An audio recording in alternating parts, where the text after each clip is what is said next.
لله الحمد لله الذي لم يزل ولا يزال حيا قيوما عالما قديرا مدبرا سميعا بصيرا ونشهد أن لا إله إلا الله وحده لا شريك له له الملك وله الحمد وكبره تكبيرا ونشهد أن سيدنا وسندنا ومولانا محمدا عبده ورسوله الذي أرسل للناس كافة بشيرا ونذيرا وداعيا إلى الله بإذنه وسراجا منيرا وصلى الله عليه وعلى آله وأصحابه وأزواجه وذرياته ومن اتبعهم بإحسان إلى يوم الدين وسلم تسليما كثيرا كثيرا. أما بعد فإن خير الحديث كتاب الله وخير الهدي هدي محمد صلى الله عليه وسلم وشر الأمور محدثاتها وكل محدثة بدعة وكل بدعة ضلالة وكل ضلالة في النار. أعوذ بالله من الشيطان الرجيم. يا أيها الذين آمنوا لم تقولون ما لا تفعلون كبر مقتا عند الله أن تقولوا ما لا تفعلون. صدق الله العظيم. رب اشرح لي صدري ويسر لي أمري واحلل عقدة من لساني يفقهوا قولي. محترم سامعین کرام، میں نے آپ کے سامنے سورہ صف آیت نمبر 2 اور 3 کی تلاوت کی ہے. باری تعالیٰ ارشاد فرماتے ہیں کہ اے لوگو جو ایمان لائے ہو، تم کیوں وہ بات کہتے ہو جو کرتے نہیں؟ اللہ کے نزدیک یہ سخت ناپسندیدہ حرکت ہے کہ تم کہو وہ بات جو کرتے نہیں ہو. حضرات، سورہ صف مدنی سورت ہے. اسلام اپنے ماننے والوں سے یہ چاہتا ہے، ان کے سامنے یہ مطالبہ رکھتا ہے کہ وہ جو کہے اس پر عمل کرے. اس کی بات میں اور اس کے عمل میں کوئی بعد، دوری، تضاد، ٹکراؤ یہ نہیں ہونا چاہیے گا. صرف اسلام کی بات نہیں، آپ عمومی طور پر بھی اٹھا کر دیکھ لیجئے گا. بات خواہ کتنی ہی اچھی کیوں نہ ہو، مگر اس بات کو کہنے والا خود اپنے عمل سے اس بات کی صداقت کا یا اس بات کے ثبوت میں اپنے عمل کو جب پیش نہیں کرتا ہے تو بات میں وزن نہیں رہتا. ہم خود کہہ دیتے ہیں بھائی بولتے ہیں وہ لوگ چپ کے کرتے نہیں کام. یہ ہم خود اپنی عام زندگیوں میں کہتے ہیں. بلکہ بسا اوقات ایسا ہوتا ہے کہ آدمی اچھی بات کہتا ہے مگر اس کا عمل اس کے برخلاف ہوتا ہے، تو جس سے وہ اچھی بات کہہ رہا ہے اس کے اوپر ایک منفی رد عمل ہو جاتا ہے. وہ اس اچھی بات کو بھی ناپسند کرنے لگ جاتا ہے کہ بھئی یہ تو کوئی خاص بات نہیں ہے، کہنے والا خود اس پر عمل نہیں کر رہا ہے. اس طرح کا ایک تصور آ جاتا ہے. تو قرآن مجید اس چیز کو سخت ناپسند کرتا ہے. ہم دیکھتے ہیں کہ حضور اکرم صلی اللہ علیہ وسلم کے زمانے میں جب کبھی اس قسم کی کوئی چھوٹی سی بات بھی ہو جاتی تو اس کا سخت نوٹس لیا جاتا تھا. یہ جو سورہ صف ہے اس میں بھی آپ دیکھیں گے اللہ تعالیٰ نے اسی طرح کا ایک خدائی نوٹس دیا ہے. اس نوٹس پر مشتمل یہ سورت ہے کہ تم وہ بات کہتے کیوں ہو جو تم کرتے نہیں ہو. قرآن مجید میں یہ مضمون کو اللہ تعالیٰ نے بہت سارے مقامات پر بہت سارے انداز سے ہمارے سامنے بات کو رکھا ہے. میں کچھ مقامات کا آپ کے سامنے اشارتاً تذکرہ کر رہا ہوں. سورہ بقرہ ہے، آیت نمبر 44 ہے. باری تعالیٰ ارشاد فرماتے ہیں أَتَأْمُرُونَ النَّاسَ بِالْبِرِّ وَتَنْسَوْنَ أَنفُسَكُمْ وَأَنْتُمْ تَتْلُونَ الْكِتَابَ أَفَلَا تَعْقِلُونَ. ترجمہ سنیے گا. تم دوسروں کو تو نیکی کا راستہ اختیار کرنے کے لیے کہتے ہو مگر اپنے آپ کو بھول جاتے ہو، حالانکہ تم کتاب کی تلاوت کرتے ہو. کیا تم عقل سے بالکل کام ہی نہیں لیتے؟ آخر یہ تمہاری کون سی عقل ہے؟ یہ کون سا معیار ہے تمہارے پاس میں زندگی کا کہ تم کہنے کو تو کچھ بھی کہو مگر عمل اس کے برخلاف ہو، اور تم چاہو کہ لوگ تمہاری باتوں پر عمل کریں، تمہاری باتوں کو مان لیں؟ یہ کون سا تمہارا اپنا معیار ہے؟ قرآن مجید میں سورہ بقرہ، حالانکہ اس کا جو پس منظر ہے اس میں خطاب جو ہے وہ یہود سے ہے، یہ بھی ہمارا ایک بڑا مسئلہ ہو جاتا ہے۔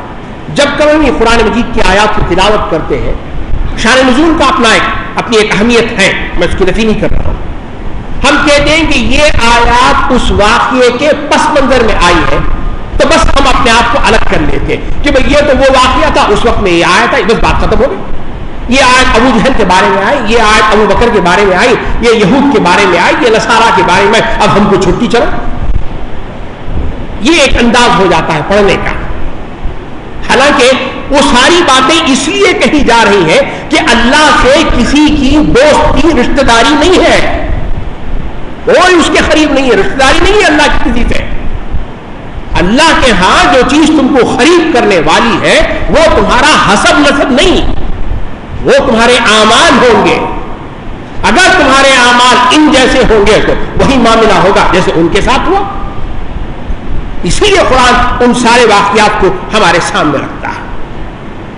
چلیے اسی صورت میں سورہ بقرہ ہی میں ایک اور مقام ذرا آگے آپ دیکھیے گا، وہاں اللہ تعالیٰ فرماتے ہیں افتؤمنون ببعض الکتاب وتکفرون ببعض فما جزاء من يفعل ذلك منكم الا خزي في الحياة الدنيا ويوم القيامة يردون الى اشد العذاب وما الله بغافل عما تعملون۔ تو کیا تم کتاب کے ایک حصے پر ایمان لاتے ہو اور دوسرے حصے سے تم کفر کرتے ہو؟ کفر ان معنوں میں کہ ہم اس پر عمل نہیں کرتے، ہم نے اسے بس چھوڑے رکھا ہے، اس کا ہماری اپنی نجی زندگیوں سے، اجتماعی زندگیوں سے کوئی تعلق نہیں ہے۔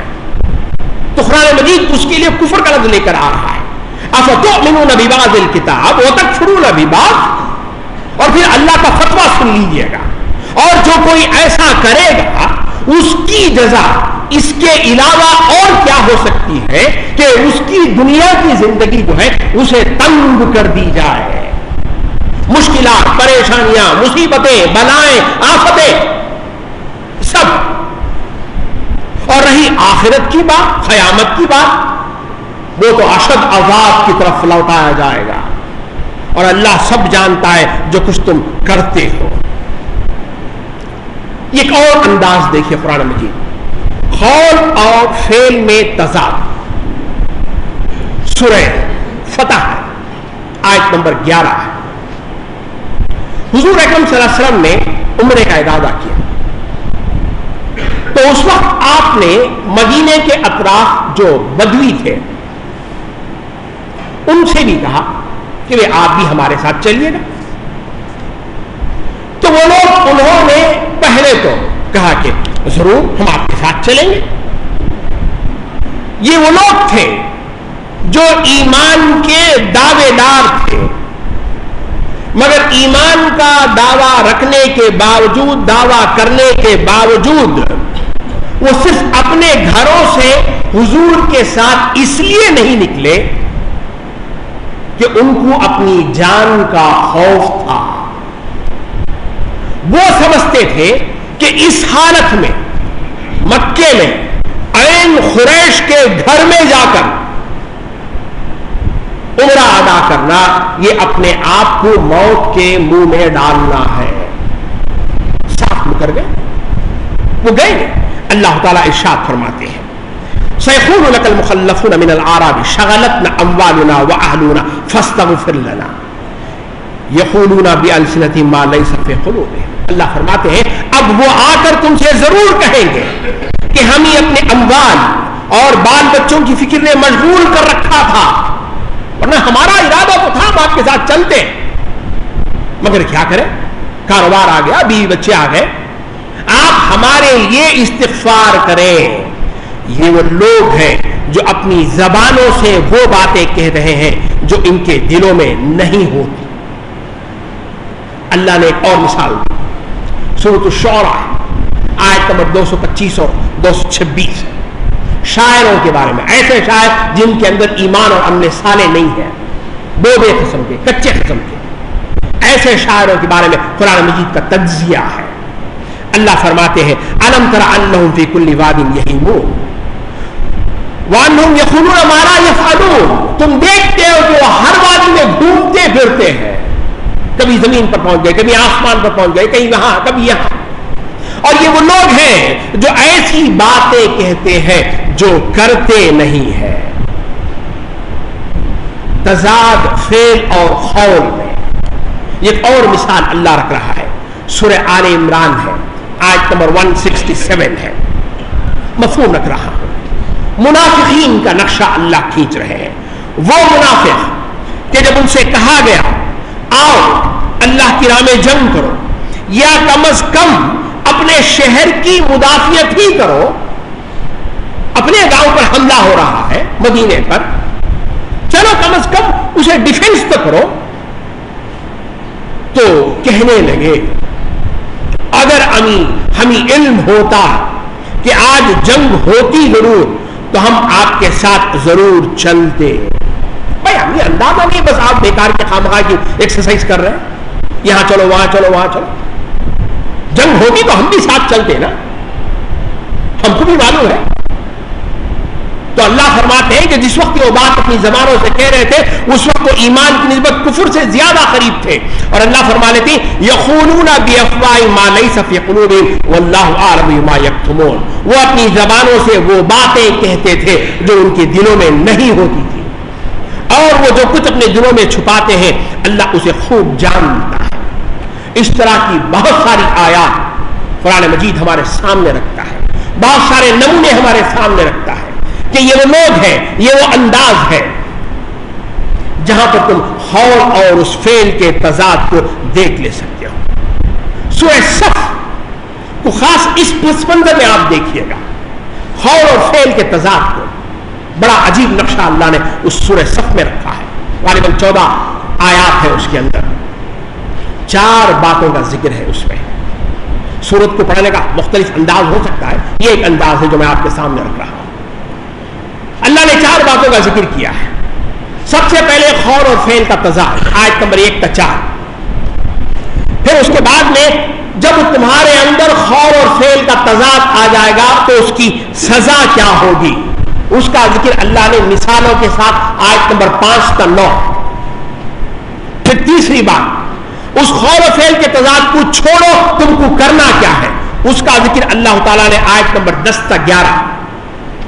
اگر تم اس باتوں پر عمل کرو گے تو اس کا نتیجہ کیا ملے گا، اللہ تعالیٰ نے اس کا ذکر کیا آیت نمبر 12 تا 14۔ 4 باتیں، قول و فعل کا تضاد، اس کی سزا، تم کو کرنا کیا ہے، اس کی جزا کیا ہے، یہ اللہ تعالیٰ نے اس صورت میں رکھا ہے۔ میں اختصار کے ساتھ وہ 4 باتیں آپ کے سامنے رکھنے کی کوشش کروں گا۔ حضرات محترم، جب ہم اسلام کی ابتدائی تاریخ کو دیکھتے ہیں تو وہاں یہ بات ہمیں اظہر من الشمس کی طرح نظر آتی ہے کہ جو بھی اس دور میں ایمان لے کر آیا تھا، جس نے بھی ایمان کا دعویٰ کیا تھا، وہ اپنے دعوے میں پکا تھا، استقامت کا پہاڑ تھا، چاہے کچھ بھی آ جائے لیکن وہ اپنے دعوے سے ہٹتا نہیں تھا۔ یہ کمزور عورت حضرت سمیہ وقت کے اس امت کا جو فرعون تھا ابو جہل، اس کے سامنے ڈٹ کر کھڑے ہو جاتے، ان سے للکار کر کہتے کہ تو جو آئے اپنے دل میں وہ کر لے، مگر ایمان جو ایک مرتبہ دل میں چلا گیا ہے وہ دل سے باہر کبھی نہیں کر سکتا۔ گردن کٹ سکتی ہے مگر جھک نہیں سکتی ہے۔ ہم اس ایمان کو ہماری سب سے قیمتی متاع ہے یہ، اور انہوں نے فی الواقع اپنی جان دے دی مگر ایمان سے ہاتھ نہیں دھویا۔ صحابہ کے ہاں ہم دیکھتے ہیں کہ وہ ذرا سے فرق محسوس کر لیتے تھے، معلوم تھا کہ ہمارے پاس میں اگر آج ہم کو عزت ملی ہے، اگر آج ہمارے پاس میں کوئی قیمتی چیز ہے تو ایمان ہے۔ بدقسمتی سے آج کا زمانہ یہ ہو گیا کہ آج اگر ہمارے پاس میں کسی چیز کی قدر و قیمت نہیں ہے تو ایمان کی ہے۔ ہم اپنا ایمان 5 روپے کے لیے بیچ کر آ جاتے ہیں، وہاں لوگوں نے اپنی جان دے دی کہ جان چلی جا سکتی ہے مگر ایمان جیسی نعمت کو چھوڑا نہیں جا سکتا۔ 5 روپے کے لیے لوگ آج جھوٹ بولتے ہیں، مسجد میں آتا ہے چپل دوسرے کی پہن کر چلے جاتا ہے، اس کے ایمان کی، اس کے نماز کی قیمت 2 روپے 3 روپے کی چپل ہے۔ یہ قیمت ہم نے خود لگائی ہے، رب نے نہیں لگائی، ہم نے لگائی ہے، ہمارے اپنے ایمان کی قیمت۔ حضرت حنظلہ کا مشہور واقعہ ہم سنتے رہتے ہیں انہوں نے فوراً محسوس کیا کہ حضور کی محفل میں بیٹھا رہتا ہوں تو حالت ایمان ایک انداز کا ہوتا ہے، جب گھر میں اپنی بیوی بچوں کے پاس جاتا ہوں تو وہ ایمان کی رمق وہ باقی نہیں رہتی ہے. محسوس کیا انہوں نے اور فوراً اپنے آپ پر منافقت ہونے کا شبہ ان کو آ گیا ہے.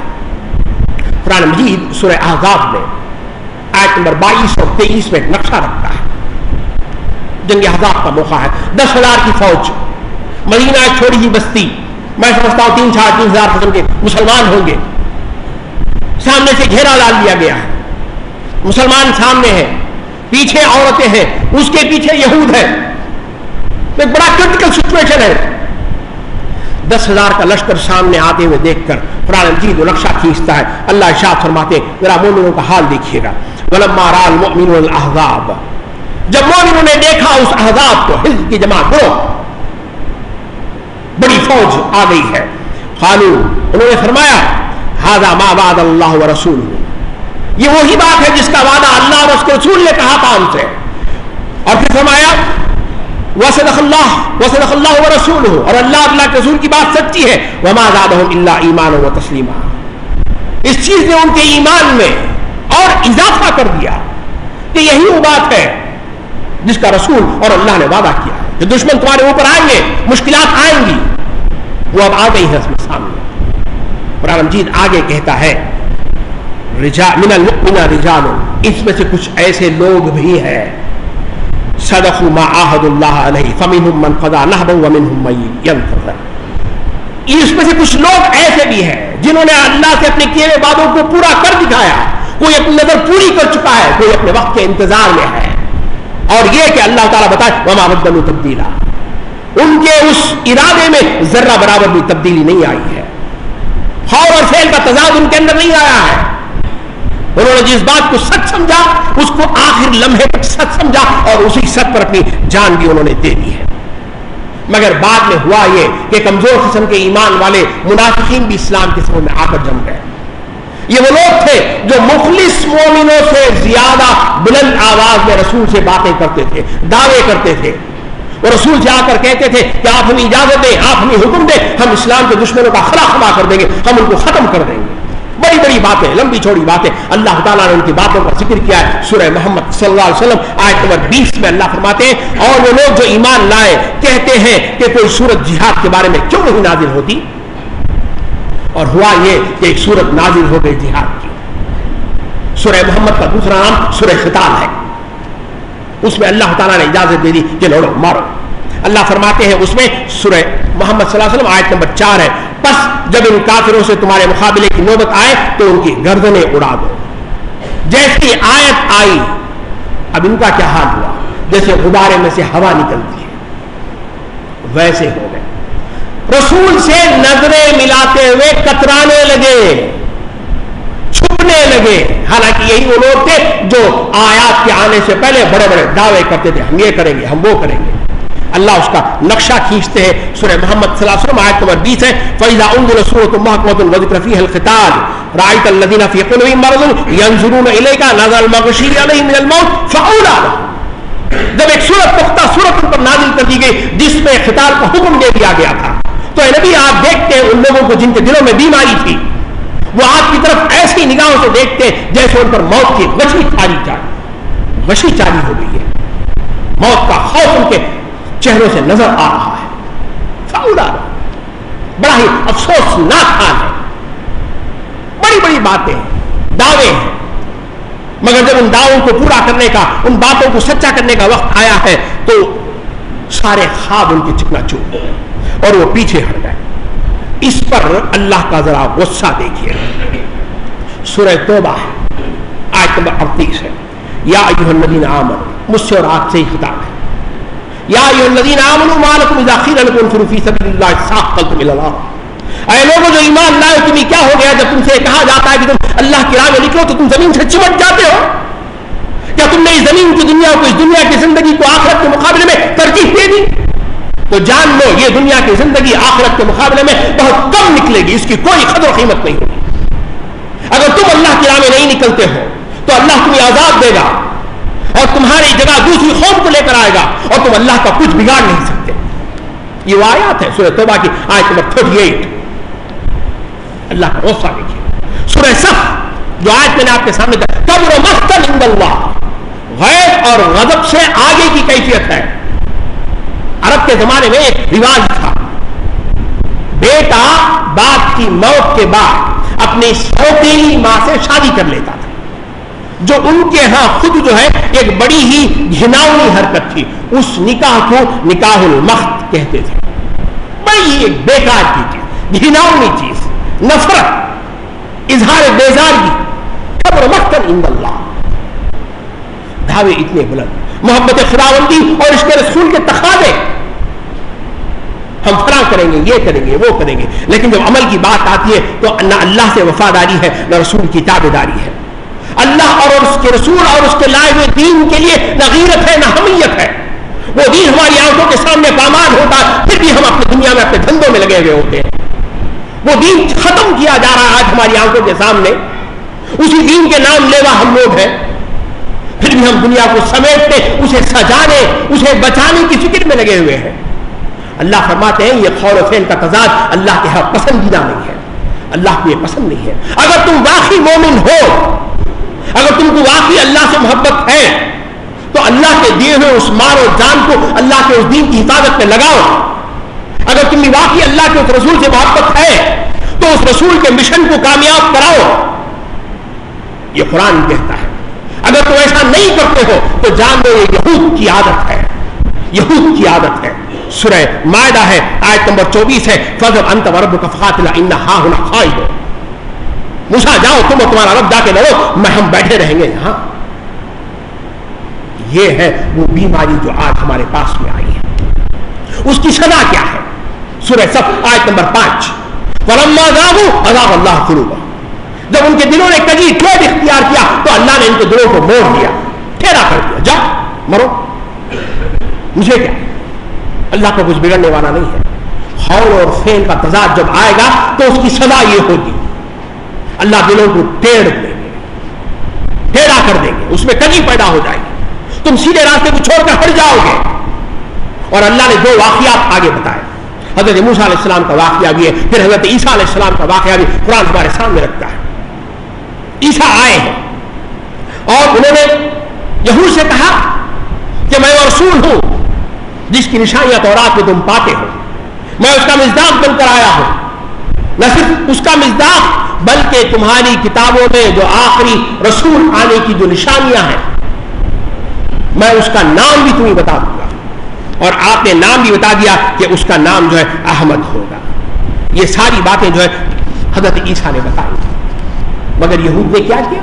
وہی پرانی روش، وہی پرانی عادت. انہوں نے پہلے تو حضرت عیسیٰ علیہ السلام کا انکار کیا اور کہنے لگے کہ آپ نبی نہیں ہو سکتے، ہم اس آخری نبی کا انتظار کریں گے. اور جب وہ آخری نبی آیا تو پھر وہی حرکت کی، انہوں نے اس نبی کا بھی انکار کیا، بلکہ اس نبی کی دعوت کو ختم کرنے میں رات اور دن ساری کوشش کرتے رہے. ہوا کیا؟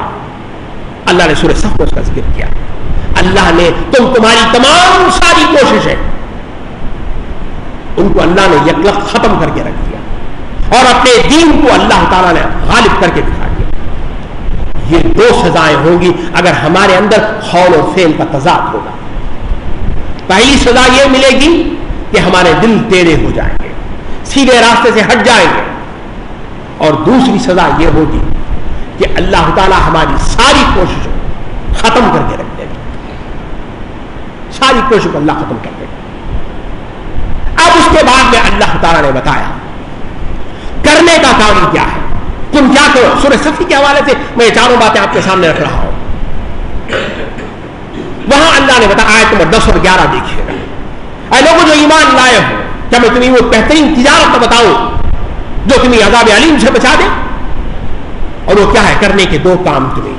یہ اللہ اور اس کے رسول پر ایمان لاؤ اور اللہ کے راستے میں اپنے مال اور جان سے جہاد کرو. کرنے کے دو کام تم یہ کرو. اللہ پر ایمان کی بات ہم بڑا آسان سمجھتے ہیں، سب ہم اللہ پر ایمان رکھنے والے لوگ ہیں، اس میں کوئی شک کی بات نہیں ہے. مگر کیا ہمارا جو ایمان اللہ پر ہے وہ ویسا ہی ہے جیسے اللہ نے مطالبہ کیا ہے. اللہ جب یاد آئے تو اپنے تمام اختیارات کے ساتھ یاد آئے. یہ ہے وہ کمال. ہمیں اللہ یاد آتا ہے مگر بڑا مفلوج اللہ معاف کرے. ایسا اللہ ہے کہ جب تک فلاں ملک ساتھ نہ ہو, فلاں قوت ساتھ نہ ہو, اتنے پیسے ساتھ نہ ہو, اتنی قوت طاقت لاؤ لشکر ساتھ نہ ہو, وہ اللہ کچھ کر نہیں سکتا. یہ ایمان ہے. مکے والے بھی یہی کہا کرتے تھے کہ بیٹیاں اللہ دیتا ہے, بیٹے دوسرے بھی دیتا ہے. بیٹے دوسرے دیتے ہیں, بیٹیاں اللہ دیتا ہے. آج بھی یہی تصور ہے, بیٹیاں اللہ دیتا ہے, بیٹے تو دینے کے لیے ہر ایک نے کسی کو کھول رکھا ہے. چلو بھائی آؤ بیٹے میں دیتا ہوں, فلاں جگہ جائیے, فلاں کیجیے گا, یہ کیجیے وہ کیجیے, آپ کو بیٹا مل جائے گا.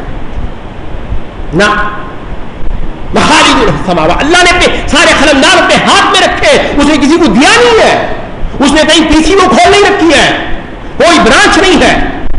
قرآن بار بار ہمارے سامنے رکھتا ہے اس بات کو. ایوب علیہ السلام کی بیماری آئی وہیں گئے ہیں, ابراہیم علیہ السلام کو لڑکا ہوا وہیں گئے ہیں, حضرت زکریا کو لڑکا ہونا چاہیے تھا وہیں گئے ہیں, حضرت نوح علیہ السلام کو دشمنوں سے بچانا تھا وہیں گئے ہیں, حضرت لوط علیہ السلام اپنے آپ کو دشمنوں سے بچانے کے لیے اللہ ہی کے پاس گئے ہیں. وہ ایک ہی ون ونڈو سروس, یہ توحید ہے. ایسا ایمان چاہیے گا. رسول پر ایمان, یہ بھی ہمارا بڑا عجیب. ہمارے ہاں وہ شاید وانمباری میں کم ہو, رجب کے دنوں میں عید مناتے ہیں مسلمان. وہ یہ کہ وہ حلوہ بنا کر کھاتے ہیں. میں نے بھی پوچھنے کا اتفاق ہوا, میں نے پوچھا کہ آپ کرتے کیوں ہیں, تو بتایا مجھے کہ بھائی یہ احد میں, وہ احد پتہ نہیں غالباً شوال میں ہوئی تھی, رجب میں منا رہے ہیں یہ لوگ, کہ احد میں جب حضور کے دندان مبارک شہید ہو گئے تھے تو حضور نے حلوہ کھایا تھا. میں اس کی سند نہیں رکھ رہا, میں بس محبت کا وہ معیار بتا رہا ہوں آپ کو. تو وہ جو حضور نے حلوہ کھایا تھا, ہم اسی یاد میں حلوہ کھاتے ہیں. ماشاءاللہ بڑی اچھی چیز ہے, ہونا چاہیے, محبت کا معیار ہے. لیکن ذرا غور کر کر دیکھیے گا, حضور نے حلوہ کھانے سے پہلے اپنے دانت شہید کروائے تھے.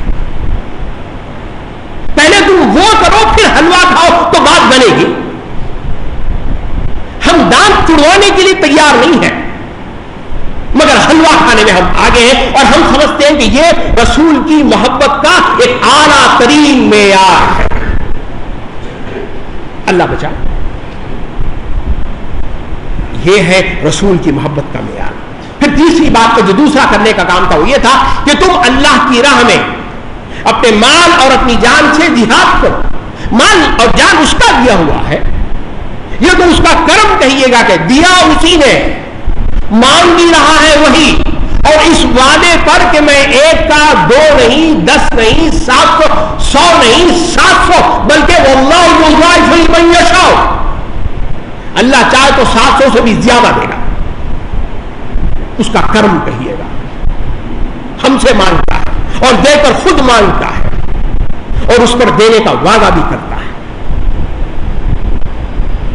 تو یہ 2 چیزیں ہیں.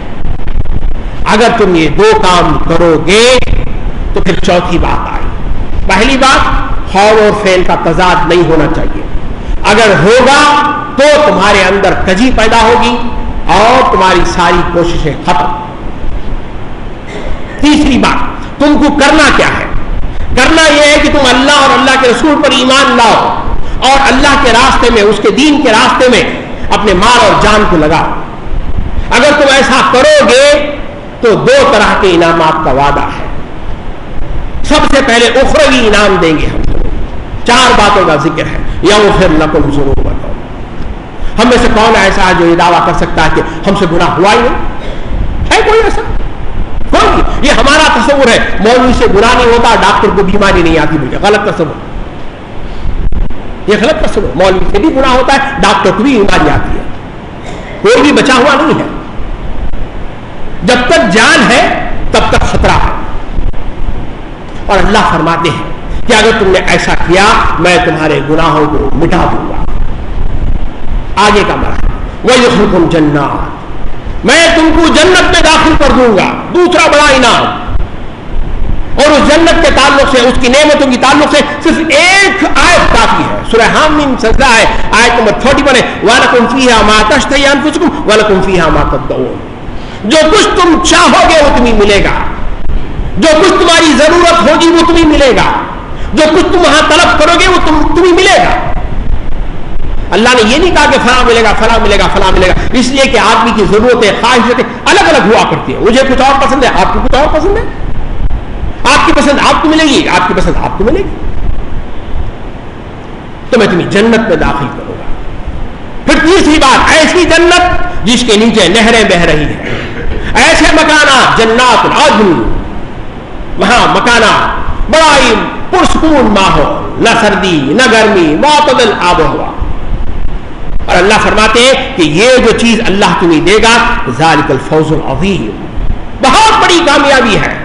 دنیا سمجھتی ہے کہ ہم نے الیکشن جیت لیا، ہم بڑے کامیاب ہو گئے. کیا کامیاب ہوا؟ پھر وہی مسئلہ آئے گا 4-5 سال کے بعد میں، 2 سال کے بعد بھی آ سکتا ہے، آپ کی حکومت گر سکتی ہے. کیا گارنٹی ہے آپ کے پاس میں؟ لیکن قرآن کہتا ہے ذالک الفوز العظیم، یہ بڑی کامیابی ہے. اچھا، ایک سوال یہ ہو سکتا ہے کہ بھائی ہم نے اتنا سب کیا، کیا دنیا میں بھوکے مریں گے؟ دنیا میں کچھ نہیں ملے گا. انسان ہے، سوچتا ہے. اللہ نے اس کا جواب فوراً دیا، وَأُخْرَىٰ تُحِبُّونَ. بڑا پیارا انداز ہے قرآن مجید کا.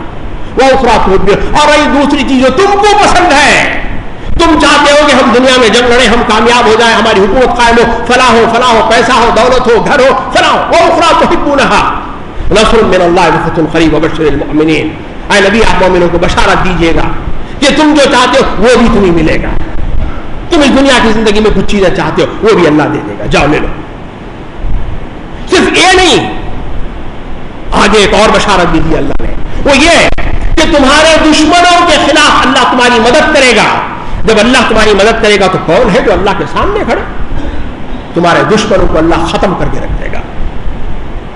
یہ وہ انعام ہے جو اللہ تعالیٰ نے بتایا ہے. حضرات محترم، یہ جو سورت ہے اس میں جو 4 باتیں میں نے آپ کے سامنے رکھی ہے، ہماری شروعات ہی اقرار سے ہوئی ہے.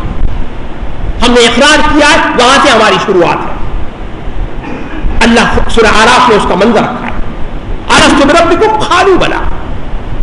وہ امت جس کی شروعات ہی اقرار سے ہوئی ہے، وہ کیسے بعد میں انکار کر سکتی ہے؟